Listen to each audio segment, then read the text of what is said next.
चलिए जानते हैं बिहार की तमाम 15 बड़ी खबरों को, लेकिन उससे पहले आप ये वीडियो किस जिले से देख रहे हैं कमेंट में हमें जरूर बताएं।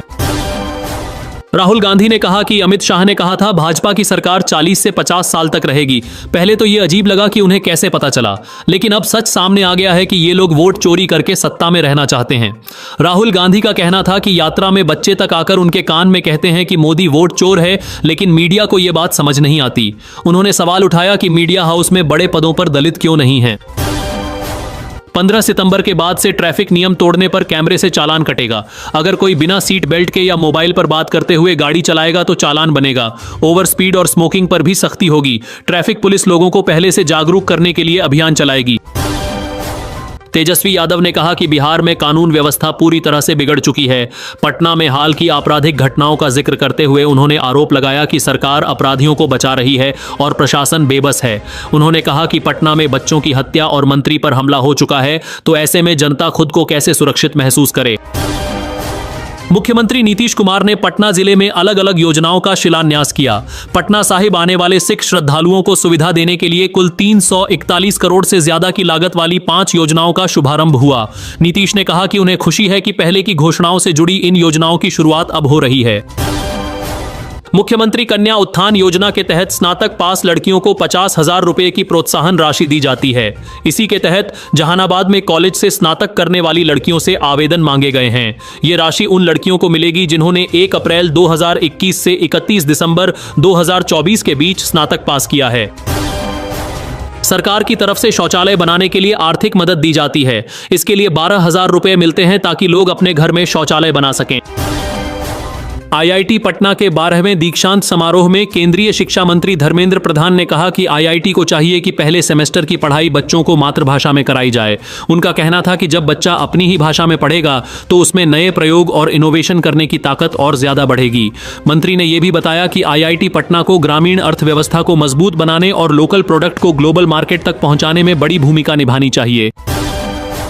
बिहार सरकार ने दिव्यांग लोगों के लिए नई योजना शुरू की है। इसके तहत उन्हें कारोबार करने के लिए 5 लाख रुपए का ब्याज मुक्त कर्ज और 5 लाख रुपए की सब्सिडी मिलेगी। मुख्यमंत्री नीतीश कुमार की अध्यक्षता में हुई बैठक में इस प्लान को मंजूरी दी गई। इसके साथ ही किसान सलाहकारों की तनख्वाह भी बढ़ा दी गई है। बिहार सरकार पटना और गया एयरपोर्ट से 5 नए इंटरनेशनल रूट पर हवाई सेवाएं शुरू करने के लिए आर्थिक मदद देने जा रही है। ये रूट बिहार को नेपाल, कोलंबो, सिंगापुर और शारजाह से जोड़ेंगे। इसमें वही फ्लाइट शामिल होंगी जिनकी क्षमता 150 से ज्यादा यात्रियों की होगी। सरकार का मानना है कि इससे बिहार में बिजनेस और टूरिज्म दोनों का विकास होगा और रोजगार के मौके भी बढ़ेंगे। बिहार चुनाव से पहले जहां राहुल गांधी, तेजस्वी यादव और इंडिया गठबंधन वोटर अधिकार यात्रा निकाल रहे हैं, वहीं प्रशांत किशोर अपनी पार्टी जन सुराज के लिए प्रचार में जुटे हैं।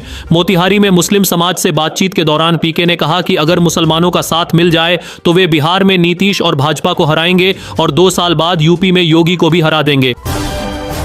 बिहार में वोटर अधिकार यात्रा के 10वें दिन प्रियंका गांधी मधुबनी पहुंची। उन्होंने कहा, मोदी जी भैंस चोरी की बात करते थे, लेकिन असल में वोट चोरी हो रहा है। वोट ही लोकतंत्र की पहचान है, इसे बचाना जरूरी है।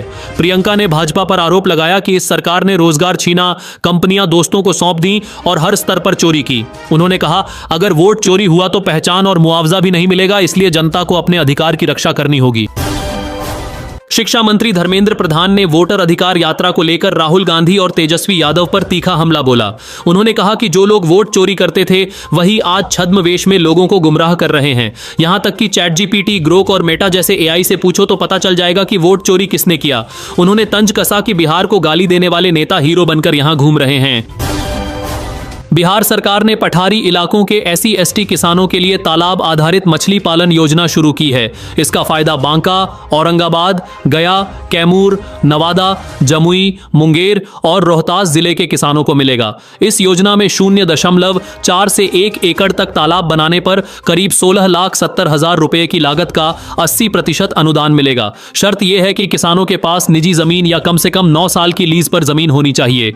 आवेदन की आखिरी तारीख 31 अगस्त है। जदयू नेता और केंद्रीय मंत्री ललन सिंह ने कहा कि बिहार को 20 साल पीछे ले जाने की साजिश नाकाम होगी। उन्होंने कहा कि सन 1990 से 2005 तक अपहरण और लूटपाट का राज था। गरीब और अति पिछड़े परेशान थे। अब न्याय के साथ विकास का दौर है और बीते 20 साल से अपहरण उद्योग बंद है। इसे दोबारा शुरू करने की कोशिश कभी सफल नहीं होगी क्योंकि प्रधान चौकीदार सतर्क है।